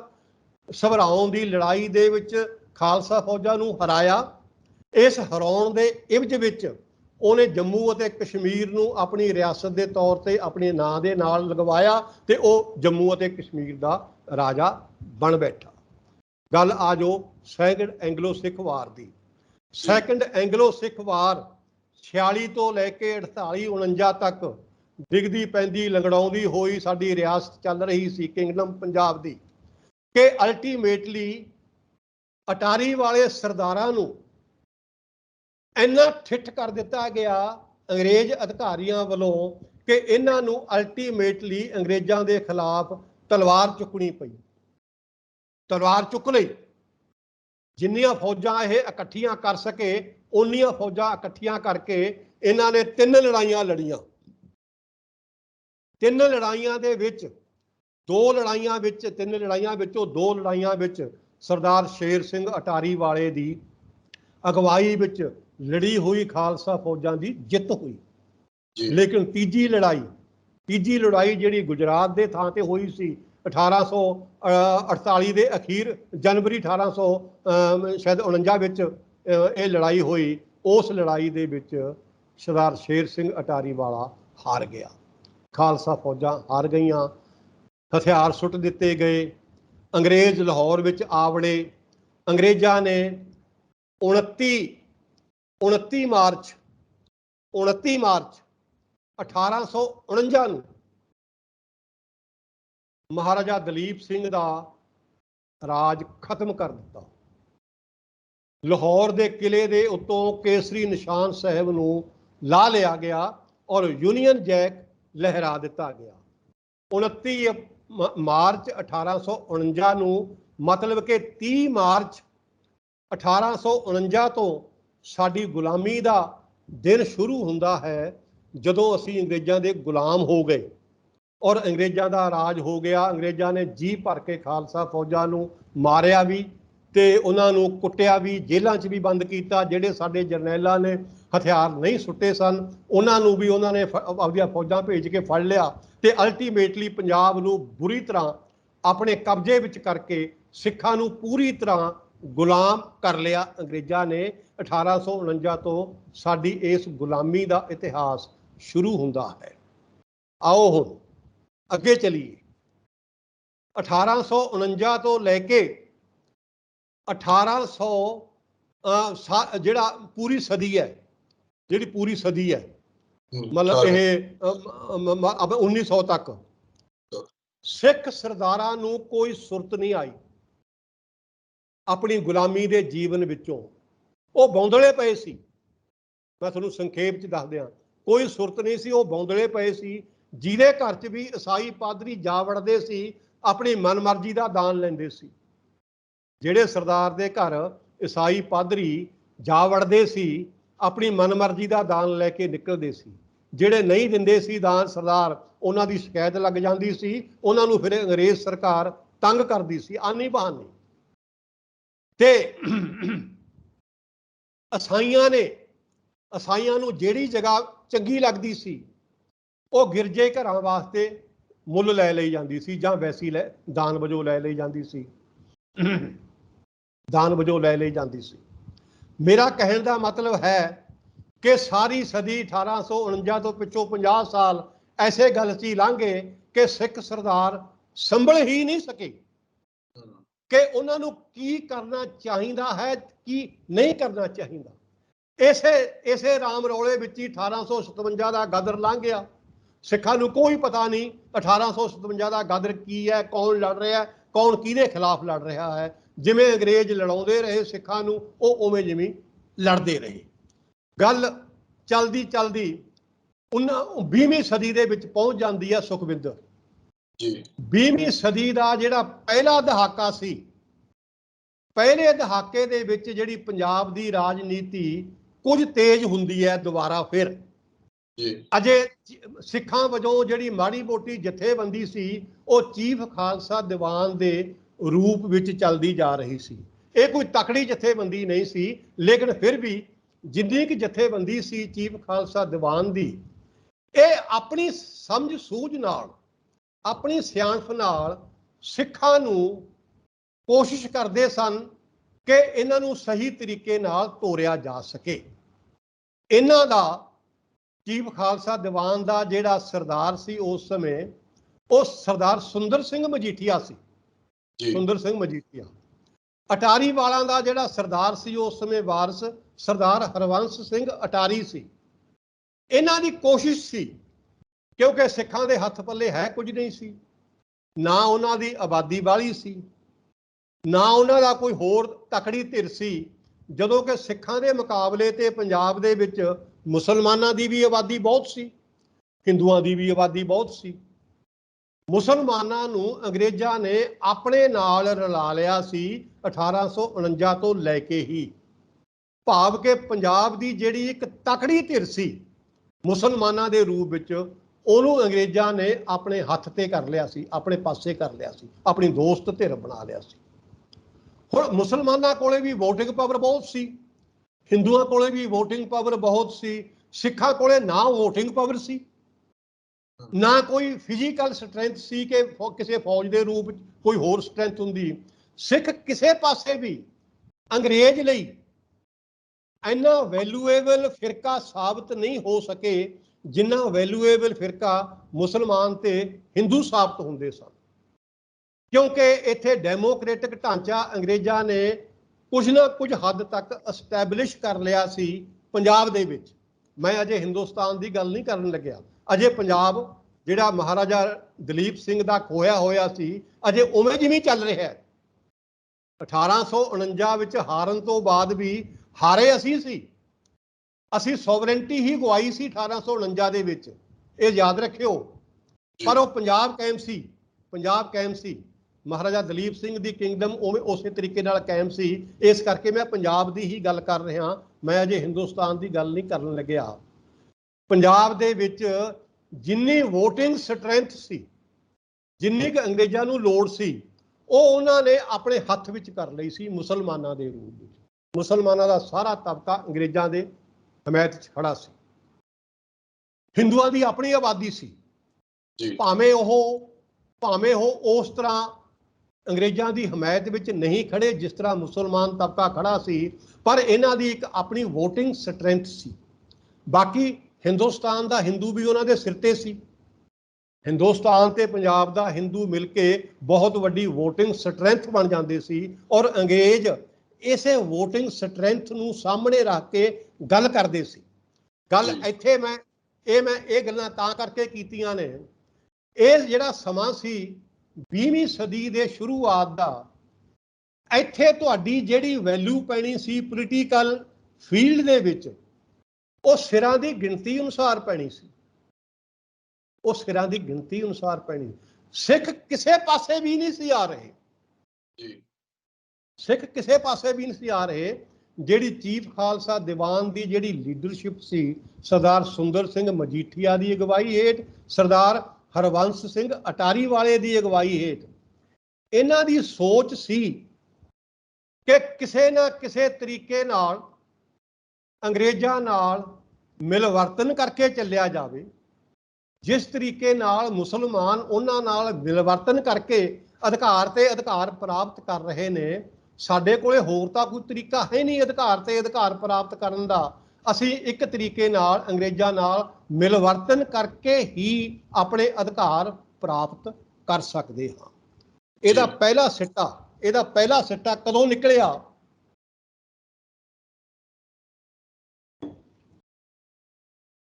ਆਓ ਹੁਣ ਗੱਲ ਆਪਾਂ 1920 ਤੇ ਆ ਜਾਈਏ। ਅਜੇ ਚੀਫ ਖਾਲਸਾ ਦੀਵਾਨ ਦੀ ਲੀਡਰਸ਼ਿਪ ਚੱਲ ਰਹੀ ਹੈ। 1920 ਦੇ ਦਸੰਬਰ ਵਿੱਚ ਹੀ ਗੁਰਦੁਆਰਾ ਸੁਧਾਰ ਲਹਿਰ ਸ਼ੁਰੂ ਹੋ ਗਈ ਸੀ। ਗੁਰਦੁਆਰਾ ਸੁਧਾਰ ਲਹਿਰ ਸ਼ੁਰੂ ਹੋ ਗਈ ਸੀ। ਗੁਰਦੁਆਰਾ ਸੁਧਾਰ ਲਹਿਰ ਨੂੰ ਸ਼ੁਰੂ ਕਰਨ ਵਾਲੇ ਜਿਹੜੇ ਸਿੱਖ ਸਰਦਾਰ ਸਨ, ਜਿਹੜੇ ਅਕਾਲੀ ਸਰਦਾਰ ਸਨ, ਤੇ ਇਹ ਇੱਕ ਤਾਂ ਆਪਣੇ ਝੱਬਰ ਸਾਹਿਬ ਸਨ ਜੀ, ਝੱਬਰ ਸਾਹਿਬ, ਤੇ ਇੱਕ ਭੁੱਚਰ ਸਾਹਿਬ ਸਨ, ਤੇਜਾ ਸਿੰਘ ਭੁੱਚਰ, ਕਰਤਾਰ ਸਿੰਘ ਝੱਬਰ ਅਤੇ ਤੇਜਾ ਸਿੰਘ ਭੁੱਚਰ। ਇਹਨਾਂ ਨਾਲ ਜਿਹੜੀ ਇਹਨਾਂ ਦੀ ਬੈਕ ਪਿੱਛੇ ਸਪੋਰਟ ਸੀ, ਉਹ ਸੁੰਦਰ ਸਿੰਘ ਮਜੀਠੀਆ ਤੇ ਹਰਬੰਸ ਸਿੰਘ ਅਟਾਰੀ ਦੀ ਸੀ। ਕਰਤਾਰ ਸਿੰਘ ਝੱਬਰ ਅਤੇ ਤੇਜਾ ਸਿੰਘ ਭੁੱਚਰ ਨੇ ਆਪਣੀ ਹਿੰਮਤ ਨਾਲ ਸ੍ਰੀ ਅਕਾਲ ਤਖਤ ਸਾਹਿਬ ਨੂੰ, ਸ੍ਰੀ ਦਰਬਾਰ ਸਾਹਿਬ ਨੂੰ ਪੰਥਕ ਕੰਟਰੋਲ ਵਿੱਚ ਲੈ ਲਿਆ ਸੀ 15 ਨਵੰਬਰ 1920 ਨੂੰ। 15 ਨਵੰਬਰ 1920 ਨੂੰ ਸ੍ਰੀ ਅਕਾਲ ਤਖਤ ਸਾਹਿਬ ਤੋਂ ਸ਼੍ਰੋਮਣੀ ਗੁਰਦੁਆਰਾ ਪ੍ਰਬੰਧਕ ਕਮੇਟੀ 175 ਮੈਂਬਰਾਂ ਦੀ ਅੰਗਰੇਜ਼ ਅਧਿਕਾਰੀਆਂ ਨਾਲ ਗੱਲਬਾਤ ਕਰਕੇ, ਜਿਹੜਾ ਅੰਗਰੇਜ਼ਾਂ ਦਾ ਸਰਬਰਾਹ ਸੀ ਰਾਮਗੜੀਆ ਸਾਹਿਬ, ਮੈਂ ਨਾਂ ਚੇਤੇ ਆ ਜਾਊਗਾ ਮੇਰਾ, ਉਹਨਾਂ ਨਾਲ ਸਲਾਹ ਮਸ਼ਵਰਾ ਕਰਕੇ ਇੱਕ ਐਸੀ ਸ਼੍ਰੋਮਣੀ ਗੁਰਦੁਆਰਾ ਪ੍ਰਬੰਧਕ ਕਮੇਟੀ ਬਣਾ ਲਈ ਸੀ 175 ਮੈਂਬਰਾਂ ਦੀ, ਸ੍ਰੀ ਅਕਾਲ ਤਖਤ ਸਾਹਿਬ ਤੋਂ ਐਲਾਨ ਕਰਕੇ, ਕਿ ਅੰਗਰੇਜ਼ ਅਧਿਕਾਰੀ ਉਹਦੇ ਨਾਲ ਸਹਿਮਤ ਹੋ ਗਏ ਸੀ ਕਿ ਇਹ ਕਮੇਟੀ ਸ੍ਰੀ ਅਕਾਲ ਤਖਤ ਸਾਹਿਬ ਅਤੇ ਸ੍ਰੀ ਦਰਬਾਰ ਸਾਹਿਬ ਦਾ ਪ੍ਰਬੰਧ ਆਪਣੇ ਹੱਥ ਵਿੱਚ ਲੈ ਕੇ ਆਪਣਾ ਪ੍ਰਬੰਧ ਕਰ ਲਵੇ। ਇਹ ਸਰਦਾਰ ਸੁੰਦਰ ਸਿੰਘ ਮਜੀਠੀਆ ਤੇ ਹਰਬੰਸ ਸਿੰਘ ਅਟਾਰੀ ਦੀ ਜਿਹੜੀ ਮਿਲਵਰਤਨ ਕਰਕੇ ਚੱਲਣ ਵਾਲੀ ਨੀਤੀ ਸੀ ਅੰਗਰੇਜ਼ਾਂ ਨਾਲ, ਇਹ ਉਹਦਾ ਸਿੱਟਾ ਸੀ ਜੀ। ਇਹ ਉਹਦਾ ਸਿੱਟਾ ਸੀ ਇਹ ਉਹਦਾ ਸਿੱਟਾ ਸੀ। ਲੇਕਿਨ ਇਹ ਗੱਲ ਜ਼ਿਆਦਾ ਚਿਰ ਚੱਲੀ ਨਹੀਂ, ਇਹ ਗੱਲ ਜ਼ਿਆਦਾ ਚਿਰ ਚੱਲੀ ਨਹੀਂ। ਬੜੇ ਅੱਛੇ ਤਰੀਕੇ ਨਾਲ ਸ੍ਰੀ ਅਕਾਲ ਤਖਤ ਸਾਹਿਬ ਤੋਂ ਸ਼੍ਰੋਮਣੀ ਗੁਰਦੁਆਰਾ ਪ੍ਰਬੰਧਕ ਕਮੇਟੀ ਬਣ ਗਈ ਸੀ, ਸ੍ਰੀ ਅਕਾਲ ਤਖਤ ਸਾਹਿਬ ਦਾ ਪ੍ਰਬੰਧ ਸੰਭਾਲ ਲਿਆ ਸੀ। ਬੜਾ ਇਹਦਾ ਲੰਬੀ ਚੌੜੀ ਬੈਕਗਰਾਉਂਡ ਹੈ, ਮੈਂ ਸੰਖੇਪ ਕਰਕੇ ਦੱਸ ਰਿਹਾ। ਇਹਦੇ ਵਿੱਚ ਸਾਡੇ ਦਲਿਤ ਭਰਾ ਵੀ ਬਹੁਤ ਆ ਗਏ ਸਨ ਸਿੱਖੀ ਦੇ ਵਿੱਚ। ਦਲਿਤ ਭਰਾਵਾਂ ਕਰਕੇ ਹੀ ਇਹ ਸਾਰਾ ਕੰਮ ਸ਼ੁਰੂ ਹੋਇਆ ਸੀ ਜਲਿਆਂਵਾਲੇ ਬਾਗ ਤੋਂ। ਤੇ ਇਹ ਲੰਬੀਆਂ ਗੱਲਾਂ ਨੇ। ਅਲਟੀਮੇਟਲੀ ਗੱਲ ਇੱਥੇ ਆ ਗਈ ਸੀ ਕਿ ਕਰਤਾਰ ਸਿੰਘ ਝੱਬਰ ਤੇ ਤੇਜਾ ਸਿੰਘ ਭੁੱਚਰ ਨੇ, ਸੁੰਦਰ ਸਿੰਘ ਮਜੀਠੀਆ ਨੇ ਤੇ ਹਰਬੰਸ ਸਿੰਘ ਅਟਾਰੀ ਵਾਲੇ ਨੇ ਸ਼੍ਰੋਮਣੀ ਗੁਰਦੁਆਰਾ ਪ੍ਰਬੰਧਕ ਕਮੇਟੀ ਅੰਗਰੇਜ਼ਾਂ ਨਾਲ ਸਲਾਹ ਕਰਕੇ ਸ੍ਰੀ ਅਕਾਲ ਤਖਤ ਸਾਹਿਬ ਤੋਂ ਬਣਾ ਲਈ ਸੀ। ਤੇ ਇਸ ਕਮੇਟੀ ਨੇ ਸ੍ਰੀ ਅਕਾਲ ਤਖਤ ਸਾਹਿਬ ਦਾ ਪ੍ਰਬੰਧ ਵੀ ਸੰਭਾਲ ਲਿਆ ਸੀ ਤੇ ਸ੍ਰੀ ਦਰਬਾਰ ਸਾਹਿਬ ਦਾ ਪ੍ਰਬੰਧ ਵੀ ਸੰਭਾਲ ਲਿਆ ਸੀ। ਇਹ ਗੱਲ ਚੱਲ ਰਹੀ ਸੀ। ਦੂਜੇ ਪਾਸੇ ਪੰਜਾਬ ਦੇ ਵਿੱਚ ਇੰਡੀਅਨ ਨੈਸ਼ਨਲ ਕਾਂਗਰਸ ਆਪਣੀਆਂ ਗਤੀਵਿਧੀਆਂ ਕਰ ਰਹੀ ਸੀ, ਮੁਸਲਿਮ ਲੀਗ ਆਪਣੀਆਂ ਗਤੀਵਿਧੀਆਂ ਕਰ ਰਹੀ ਸੀ। ਮੁਸਲਿਮ ਲੀਗ ਦੀਆਂ ਗਤੀਵਿਧੀਆਂ ਨਾਲ ਸਾਡਾ ਵਾਲਾ ਕੋਈ ਸਾਰੋਕਾਰ ਨਹੀਂ ਸੀ। ਸਾਡਾ ਸਾਰੋਕਾਰ ਸੀ ਇੰਡੀਅਨ ਨੈਸ਼ਨਲ ਕਾਂਗਰਸ ਦੀਆਂ ਗਤੀਵਿਧੀਆਂ ਨਾਲ। 24 ਦਸੰਬਰ 1920 ਨੂੰ ਸ੍ਰੀ ਅਕਾਲ ਤਖਤ ਸਾਹਿਬ ਦੇ ਸਾਹਮਣੇ ਤਕੜਾ ਇਕੱਠ ਹੋਇਆ। ਜਿਹੜੇ ਇਕੱਠ ਬਾਰੇ ਨਾ ਕਰਤਾਰ ਸਿੰਘ ਝੱਬਰ ਨੂੰ ਪਤਾ ਸੀ, ਨਾ ਤੇਜਾ ਸਿੰਘ ਭੁੱਚਰ ਨੂੰ ਪਤਾ ਸੀ, ਨਾ ਸੁੰਦਰ ਸਿੰਘ ਮਜੀਠੀਆ ਨੂੰ ਪਤਾ ਸੀ। ਉਸ ਇਕੱਠ ਨੇ ਸ਼੍ਰੋਮਣੀ ਅਕਾਲੀ ਦਲ ਦੀ ਸਥਾਪਨਾ ਕਰ ਲਈ। ਸ਼੍ਰੋਮਣੀ ਅਕਾਲੀ ਦਲ ਦੀ 24 ਦਸੰਬਰ 1920 ਨੂੰ ਝੁਵਾਲੀਆ ਭਰਾਵਾਂ ਦੇ ਵਿੱਚੋਂ ਸਰਦਾਰ ਸਰਮਿਕ ਸਿੰਘ ਝੁਵਾਲ ਇਸ ਅਕਾਲੀ ਦਲ ਦੇ ਪ੍ਰਧਾਨ ਚੁਣੇ ਗਏ ਸਨ। ਇਹੀ ਇੱਕ ਖਬਰ ਆਈ ਸੀ ਕਿ ਸਰਦਾਰ ਸਰਮੁਖ ਸਿੰਘ ਸ਼੍ਰੋਮਣੀ ਅਕਾਲੀ ਦਲ ਦੇ ਪ੍ਰਧਾਨ ਚੁਣੇ ਗਏ। ਸਕੱਤਰ ਕੌਣ ਸੀ, ਮੀਤ ਪ੍ਰਧਾਨ ਕੌਣ ਸੀ, ਇਹਨਾਂ ਦੀ ਕੋਈ ਜਾਣਕਾਰੀ ਨਹੀਂ ਮਿਲੀ। ਗੱਲ ਇੱਥੇ ਆ ਖੜੀ ਕਿ ਇਹ ਜਿਹੜਾ ਅਕਾਲੀ ਦਲ ਬਣਿਆ, ਇਹ ਕਰਤਾਰ ਸਿੰਘ ਝੱਬਰ ਅਤੇ ਤੇਜਾ ਸਿੰਘ ਭੁੱਚਰ ਦੇ ਨਾਲ ਕਲੈਸ਼ ਵਿੱਚ ਆ ਗਿਆ। ਇੱਕ ਦੌੜ ਲੱਗ ਪਈ। ਕਰਤਾਰ ਸਿੰਘ ਝੱਬਰ, ਤੇਜਾ ਸਿੰਘ ਭੁੱਚਰ ਤੇ ਉਧਰੋਂ ਜਿਹੜਾ ਸ਼੍ਰੋਮਣੀ ਅਕਾਲੀ ਦਲ ਸਰਮੁਖ ਸਿੰਘ ਝੁਵਾਲ ਦੀ ਅਗਵਾਈ 'ਚ ਬਾਬਾ ਖੜਕ ਸਿੰਘ ਵੀ ਇਸੇ ਅਕਾਲੀ ਦਲ ਦੇ ਨਾਲ ਸੀ। ਇੱਕ ਟੱਕਰ 'ਚ ਪੈ ਗਏ ਦੋਨੇ, ਇੱਕ ਕਲੈਸ਼ 'ਚ ਆ ਗਏ। ਦੌੜ ਲੱਗ ਗਈ ਕਿ ਕਿਹੜਾ ਸਭ ਤੋਂ ਵੱਧ ਗੁਰਦੁਆਰਿਆਂ ਦੇ ਉੱਤੇ ਕਬਜ਼ਾ ਕਰਦਾ ਹੈ। ਦੌੜ ਲੱਗ ਪਈ। ਕੋਈ ਤਰਨਤਾਰਨ ਵਾਲੇ ਗੁਰਦੁਆਰੇ ਵੱਲ ਭੱਜ ਲਿਆ, ਕੋਈ ਕਿਸੇ ਗੁਰਦੁਆਰੇ ਵੱਲ ਭੱਜ ਲਿਆ। ਗੱਲ ਇੱਥੋਂ ਫੇਰ ਦੁਬਾਰਾ ਐਸੀ ਗੜਬੜਾ ਗਈ ਕਿ ਜਿਹੜੀ ਅਕਾਲ ਤਖਤ ਤੋਂ ਸ਼੍ਰੋਮਣੀ ਗੁਰਦੁਆਰਾ ਪ੍ਰਬੰਧਕ ਕਮੇਟੀ ਬਣੀ ਹੋਈ ਸੀ, ਸਰਦਾਰ ਸੁੰਦਰ ਸਿੰਘ ਮਜੀਠੀਆ ਉਹਦਾ ਪਹਿਲਾ ਪ੍ਰਧਾਨ ਸੀ। ਸਰਦਾਰ ਸੁੰਦਰ ਸਿੰਘ ਮਜੀਠੀਆ ਉਸ ਕਮੇਟੀ ਦਾ ਪਹਿਲਾ ਪ੍ਰਧਾਨ ਸੀ। 175 ਮੈਂਬਰਾਂ ਨੇ ਉਹਨੂੰ ਚੁਣਿਆ ਸੀ ਆਪਣਾ ਪ੍ਰਧਾਨ। ਸ੍ਰੀ ਅਕਾਲ ਤਖਤ ਸਾਹਿਬ ਤੋਂ ਸ਼੍ਰੋਮਣੀ ਕਮੇਟੀ ਦੇ 175 ਮੈਂਬਰਾਂ ਦੀ ਪੂਰੀ ਪਰਖ ਪੜਤਾਲ ਹੋਈ ਸੀ। ਪੰਜ ਕਕਾਰਾਂ ਦੀ ਅੰਮ੍ਰਿਤਧਾਰੀ ਹੋਣ ਦੀ। ਇਹ 175 ਦੇ 175 ਮੈਂਬਰ ਉਸ ਪਰਖ ਪੜਤਾਲ ਦੇ ਵਿੱਚ ਪੂਰੇ ਪਾਸ ਹੋਏ ਸਨ। ਸਰਦਾਰ ਸੁੰਦਰ ਸਿੰਘ ਮਜੀਠੀਆ ਵੀ ਪਾਸ ਹੋਇਆ ਸੀ ਉਸ ਪਰਖ ਪੜਤਾਲ ਦੇ ਵਿੱਚ। ਇਹ ਸਾਰੀ ਗੜਬੜਾ ਗਈ। ਸੁੰਦਰ ਸਿੰਘ ਮਜੀਠੀਆ ਤਾਂ 1 ਮਹੀਨੇ ਬਾਅਦ ਉਹਨੂੰ ਪੰਜਾਬ ਸਰਕਾਰ ਨੇ ਇਹ ਸਮਝ ਕੇ ਕਿ ਇਹ ਸਿੱਖ ਕੌਮ ਦਾ ਲੀਡਰ ਹੈ, ਉਹਨੂੰ ਆਪਣੀ ਵਜ਼ਾਰਤ ਦੇ ਵਿੱਚ, ਪੰਜਾਬ ਵਜ਼ਾਰਤ ਦੇ ਵਿੱਚ ਮਾਲ ਮੰਤਰੀ ਦੇ ਤੌਰ ਤੇ, ਮਿਨਿਸਟਰ ਦੇ ਤੌਰ ਤੇ ਲੈ ਲਿਆ ਸੀ। ਤੇ ਸ਼੍ਰੋਮਣੀ ਕਮੇਟੀ ਦਾ ਐਕਟਿੰਗ ਪ੍ਰਧਾਨ ਉਦੋਂ ਮਗਰੋਂ ਹਰਬੰਸ ਸਿੰਘ ਅਟਾਰੀ ਬਣ ਗਏ ਸਨ। ਲੇਕਿਨ ਦੂਜੇ ਪਾਸੇ ਗੁਰਦੁਆਰਿਆਂ ਤੇ ਕਬਜ਼ਾ ਕਰਨ ਦੀ ਦੌੜ ਲੱਗ ਪਈ ਦੋ ਅਕਾਲੀ ਦਲਾਂ ਦੇ ਵਿੱਚ। ਇਹ ਦੌੜ ਐਸੀ ਲੱਗੀ ਕਿ ਅਲਟੀਮੇਟਲੀ ਮੋਰਚਿਆਂ ਦੀ ਗੱਲ ਸਾਹਮਣੇ ਆਉਣੀ ਸ਼ੁਰੂ ਹੋ ਗਈ। ਅੱਜ ਕਿਸੇ ਗੁਰਦੁਆਰੇ 'ਚ ਮੋਰਚਾ ਲੱਗਿਆ, ਕੱਲ ਕਿਸੇ ਗੁਰਦੁਆਰੇ 'ਚ ਮੋਰਚਾ ਲੱਗਿਆ। ਗੌਰਮੈਂਟ ਦੇ ਨਾਲ ਵੀ ਕਲੈਸ਼ 'ਚ ਆ ਗਏ, ਲੜਾਈਆਂ ਹੋਣ ਲੱਗ ਪਈਆਂ, ਸਿੱਖਾਂ ਤੇ ਡਾਂਗਾਂ ਵਰਨੀਆਂ ਸ਼ੁਰੂ ਹੋ ਗਈਆਂ, ਕੈਦਾਂ 'ਚ ਜੇਲ੍ਹਾਂ 'ਚ ਬੰਦ ਹੋਣੇ ਸ਼ੁਰੂ ਹੋ ਗਏ ਅਕਾਲੀ ਵਲੰਟੀਅਰ। ਤੇ ਇਹ 1925 ਤੱਕ ਪੂਰੇ ਆਪਣੇ ਜਾਹੋ ਜਲਾਲ ਨਾਲ ਗੁਰਦੁਆਰਾ ਸੁਧਾਰ ਲਹਿਰ ਚੱਲੀ। ਅਲਟੀਮੇਟਲੀ ਇਸ ਗੁਰਦੁਆਰਾ ਸੁਧਾਰ ਲਹਿਰ ਦਾ ਸਿੱਟਾ ਇਹ ਹੋਇਆ ਕਿ ਅੰਗਰੇਜ਼ਾਂ ਨੇ ਇੱਕ ਕਾਨੂੰਨ ਬਣਾ ਦਿੱਤਾ ਗੁਰਦੁਆਰਿਆਂ ਦੇ ਮੁਤਲਕ, ਪੰਜਾਬ ਸਿੱਖ ਗੁਰਦੁਆਰਾ ਐਕਟ 1925। ਉਹਦਾ ਮਤਲਬ ਸੀ ਕਿ ਇਸ ਐਕਟ ਦੇ ਅਧੀਨ ਗੁਰਦੁਆਰਿਆਂ ਨੂੰ ਕੰਟਰੋਲ ਕਰਨ ਵਾਲੀ ਜਿਹੜੀ ਬੋਡੀ ਹੋਏਗੀ, ਸ਼੍ਰੋਮਣੀ ਗੁਰਦੁਆਰਾ ਪ੍ਰਬੰਧਕ ਕਮੇਟੀ, ਉਹ ਸਿੱਖ ਵੋਟਾਂ ਨਾਲ ਚੁਣੀ ਜਾਇਆ ਕਰੇਗੀ। 1926 ਦੇ ਵਿੱਚ ਪਹਿਲੀ ਚੋਣ ਹੋਈ ਗੁਰਦੁਆਰਾ ਸ਼੍ਰੋਮਣੀ ਗੁਰਦੁਆਰਾ ਪ੍ਰਬੰਧਕ ਕਮੇਟੀ ਦੀ ਐਕਟ ਦੇ ਅਧੀਨ, 1925 ਦੇ ਐਕਟ ਦੇ ਅਧੀਨ। ਉਸ ਪਹਿਲੀ ਗੁਰਦੁਆਰਾ ਕਮੇਟੀ ਦਾ ਪ੍ਰਧਾਨ, ਉਸ ਕਮੇਟੀ ਨੇ ਜਿਹੜੀ ਗੁਰਦੁਆਰਾ ਐਕਟ ਰਾਹੀਂ ਚੁਣੀ ਗਈ 1926 ਚ, ਇਹ ਗੱਲ ਥੋੜੀ ਜਿਹੀ ਧਿਆਨ ਨਾਲ ਸਮਝਣ ਵਾਲੀ ਹੈ। ਇਸ ਕਮੇਟੀ ਨੇ ਜਿਹੜੀ ਕਮੇਟੀ 1920 ਚ 15 ਨਵੰਬਰ 1920 ਨੂੰ ਬਣੀ ਸੀ ਸ੍ਰੀ ਅਕਾਲ ਤਖਤ ਸਾਹਿਬ ਤੋਂ, ਇਸ ਐਕਟ ਵਾਲੀ ਕਮੇਟੀ ਨੇ ਉਹਨੂੰ ਰੱਦ ਕਰ ਦਿੱਤਾ। ਮੇਰੀ ਗੱਲ ਨੂੰ ਸਮਝਦੇ ਹੋ? ਜਿਹੜੀ ਪਹਿਲਾਂ ਸਰਦਾਰ ਸੁੰਦਰ ਸਿੰਘ ਮਜੀਠੀਆ ਦੀ ਪ੍ਰਧਾਨਗੀ ਹੇਠ, ਫਿਰ ਸਰਦਾਰ ਹਰਬੰਸ ਸਿੰਘ ਅਟਾਰੀ ਵਾਲੇ ਦੀ ਪ੍ਰਧਾਨਗੀ ਹੇਠ ਜਿਹੜੀ ਸ਼੍ਰੋਮਣੀ ਗੁਰਦੁਆਰਾ ਪ੍ਰਬੰਧਕ ਕਮੇਟੀ 175 ਮੈਂਬਰਾਂ ਦੀ 15 ਨਵੰਬਰ 1920 ਨੂੰ ਸ੍ਰੀ ਅਕਾਲ ਤਖਤ ਸਾਹਿਬ ਤੋਂ ਬਣੀ ਸੀ, ਜਿਹਨੇ ਅਕਾਲ ਤਖਤ ਸਾਹਿਬ ਦਾ ਪ੍ਰਬੰਧ ਵੀ ਸੰਭਾਲਿਆ ਸੀ, ਦਰਬਾਰ ਸਾਹਿਬ ਦਾ ਪ੍ਰਬੰਧ ਵੀ ਸੰਭਾਲਿਆ ਸੀ, ਉਸ ਸ਼੍ਰੋਮਣੀ ਕਮੇਟੀ ਨੂੰ ਗੁਰਦੁਆਰਾ ਐਕਟ ਰਾਹੀਂ 1926 ਚ ਚੁਣੀ ਹੋਈ ਕਮੇਟੀ ਨੇ ਰੱਦ ਕਰਤਾ ਤੇ ਪ੍ਰਬੰਧ ਸੰਭਾਲ ਲਿਆ ਗੁਰਦੁਆਰਾ ਐਕਟ ਵਾਲੀ ਸ਼੍ਰੋਮਣੀ ਗੁਰਦੁਆਰਾ ਪ੍ਰਬੰਧਕ ਕਮੇਟੀ ਨੇ। ਇਹਦੇ ਨਾਲ ਜਿਹੜੇ ਰਾਹ ਤੇ ਸਿੱਖ ਕੌਮ ਨੂੰ ਚੱਲਣਾ ਚਾਹੀਦਾ ਸੀ, ਜਿਹੜੇ ਰਾਹ ਤੇ ਸਿੱਖ ਕੌਮ ਨੂੰ, ਸਿੱਖ ਲੀਡਰਸ਼ਿਪ ਨੂੰ ਚੱਲਣਾ ਚਾਹੀਦਾ ਸੀ, ਸਿੱਖ ਕੌਮ ਇੱਥੇ ਪਹੁੰਚੀ ਹੋਈ 1926 ਦੇ ਸਾਲ ਦੇ ਵਿੱਚ ਪਹੁੰਚੀ ਹੋਈ, ਉਸ ਰਾਹ ਤੇ ਤਾਂ ਚੱਲੀ ਨਹੀਂ। ਸਾਡੀ ਲੀਡਰਸ਼ਿਪ ਉਸ ਰਾਹ ਤੇ ਤਾਂ ਚੱਲੀ ਨਹੀਂ।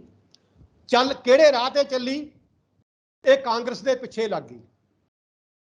ਸਾਰੀ ਸਾਡੀ ਸ਼੍ਰੋਮਣੀ ਗੁਰਦੁਆਰਾ ਪ੍ਰਬੰਧਕ ਕਮੇਟੀ, ਜਿਸ ਦਾ ਪ੍ਰਧਾਨ ਬਾਬਾ ਖੜਕ ਸਿੰਘ ਚੁਣਿਆ ਗਿਆ ਸੀ, ਬਾਬਾ ਖੜਕ ਸਿੰਘ ਜੇਲ੍ਹ ਦੇ ਵਿੱਚ ਬੰਦ ਸੀ, ਉਹਦੀ ਥਾਂ ਤੇ ਐਕਟਿੰਗ ਪ੍ਰਧਾਨ ਮਾਸਟਰ ਤਾਰਾ ਸਿੰਘ ਬਣਿਆ। ਮਾਸਟਰ ਤਾਰਾ ਸਿੰਘ ਦੀ ਪ੍ਰਧਾਨਗੀ ਹੇਠ ਜੋ ਸ਼੍ਰੋਮਣੀ ਕਮੇਟੀ ਸੀ, ਉਹ ਇੰਡੀਅਨ ਨੈਸ਼ਨਲ ਕਾਂਗਰਸ ਦੀ ਸਪੋਰਟ ਤੇ ਜਾ ਖੜੀ। ਇੰਡੀਅਨ ਨੈਸ਼ਨਲ ਕਾਂਗਰਸ ਦੀ ਸਪੋਰਟ ਤੇ ਹੀ ਜਾ ਖੜਿਆ ਉਹ ਅਕਾਲੀ ਦਲ, ਜਿਹੜਾ 24 ਦਸੰਬਰ 1920 ਨੂੰ ਸਰਮੁਖ ਸਿੰਘ ਝੁਵਾਲ ਦੀ ਅਗਵਾਈ ਹੇਠ ਬਣਿਆ ਸੀ। ਸਮਝ ਗਏ ਮੇਰੀ ਗੱਲ ਜੀ? ਜਿਹੜੇ ਰਸਤੇ ਤੇ ਸਾਨੂੰ ਚੱਲਣਾ ਚਾਹੀਦਾ ਸੀ, ਸਾਡਾ ਅੰਗਰੇਜ਼ਾਂ ਦੇ ਨਾਲ ਕਨਫਰੰਟੇਸ਼ਨ ਚ ਆਉਣ ਦਾ ਕੋਈ ਵੀ ਮੁੱਦਾ ਨਹੀਂ ਸੀ। ਸਾਡੀ ਨਾ ਜਨਸੰਖਿਆ ਵਾਲੀ ਸੀ, ਸਾਡੇ ਕੋਲੇ ਨਾ ਕੋਈ ਫਿਜ਼ੀਕਲ ਸਟਰੈਂਥ ਸੀ ਜਿਹਦੇ ਨਾਲ ਅਸੀਂ ਅੰਗਰੇਜ਼ ਨਾਲ ਕੋਈ ਸਫਲ ਟੱਕਰ ਲੈ ਸਕਦੇ ਸੀ, ਨਾ ਸਾਡੇ ਕੋਲੇ ਵੋਟਿੰਗ ਸਟਰੈਂਥ ਸੀ। ਮੁਸਲਮਾਨਾਂ ਕੋਲੇ ਵੋਟਿੰਗ ਸਟਰੈਂਥ ਵੀ ਸੀ, ਜਨਸੰਖਿਆ ਵੀ ਸੀ, ਲੇਕਿਨ ਉਹ ਫਿਰ ਵੀ ਅੰਗਰੇਜ਼ਾਂ ਨਾਲ ਕਨਫਰੰਟੇਸ਼ਨ 'ਚ ਨਹੀਂ ਆਏ। ਉਹ ਅੰਗਰੇਜ਼ਾਂ ਨਾਲ ਮਿਲਵਰਤਨ ਕਰਕੇ ਚੱਲ ਰਹੇ ਸੀ। ਜਾਂ ਹਿੰਦੂਆਂ ਕੋਲੇ ਪੂਰੀ ਜਨਸੰਖਿਆ ਸੀ, ਕਰੋੜਾਂ ਦੀ ਗਿਣਤੀ ਵਿੱਚ ਇਹਨਾਂ ਦੀ ਜਨਸੰਖਿਆ ਸੀ। ਇਹ ਜਨਸੰਖਿਆ ਹੀ ਇਹਨਾਂ ਦਾ ਸਭ ਤੋਂ ਵੱਡਾ ਹਥਿਆਰ ਸੀ। ਇਹ ਲੜ ਵੀ ਸਕਦੇ ਸਨ, ਭਿੜ ਵੀ ਸਕਦੇ ਸਨ। ਵੋਟਿੰਗ ਸਟਰੈਂਥ ਦੇ ਰਾਹੀਂ ਅੰਗਰੇਜ਼ਾਂ ਨੂੰ ਤੰਗ ਵੀ ਕਰ ਸਕਦੇ ਸਨ। ਅਸੀਂ ਕਿਸੇ ਵੀ ਤਰੀਕੇ ਨਾਲ ਅੰਗਰੇਜ਼ ਗੌਰਮੈਂਟ ਨੂੰ ਤੰਗ ਨਹੀਂ ਸੀ ਕਰ ਸਕਦੇ, ਕਿਉਂਕਿ ਸਾਡੇ ਦੋਨਾਂ ਹੱਥਾਂ ਵਿੱਚ ਕਿਸੇ ਹੱਥ ਵਿੱਚ ਵੀ ਪਾਵਰ ਨਹੀਂ ਸੀ, ਨਾ ਜਨਸੰਖਿਆ ਦੇ ਤੌਰ ਤੇ ਨਾ ਫਿਜ਼ੀਕਲ ਕੋਈ ਸਟਰੈਂਥ ਨਹੀਂ ਸੀ। ਅਸੀਂ ਭਾਈ ਸੁਖਵਿੰਦਰ ਜੀ, ਸਰਦਾਰ ਸੁੰਦਰ ਸਿੰਘ ਮਜੀਠੀਆ ਦੀ ਮੈਂ ਪਹਿਲਾਂ ਗੱਲ ਤਾਂ ਕੀਤੀ ਸੀ, ਉਹ ਲੋਕ ਸਮਝਦਾਰ ਸਨ, ਪੋਲੀਟੀਕਲ ਰਾਜਨੀਤੀ ਨੂੰ ਉਹ ਸਮਝਦੇ ਸਨ ਕਿ ਸਿੱਖ ਕਿਵੇਂ ਆਪਣਾ ਲਾਹਾ ਲੈ ਸਕਦੇ ਹਨ ਅੰਗਰੇਜ਼ਾਂ ਕੋਲੋਂ। ਫਸਟ ਵਰਲਡ ਵਾਰ ਸ਼ੁਰੂ ਹੋਈ ਔਰ ਅੰਗਰੇਜ਼ ਜਿਹੜੇ ਅੰਗਰੇਜ਼ ਸਾਥੀ ਸਨ ਪੂਰੀ ਸਫਲਤਾ ਨਾਲ ਇਸ ਯੁੱਧ ਵਿੱਚੋਂ ਜਿੱਤ ਕੇ ਸਾਹਮਣੇ ਆਏ ਸੀ।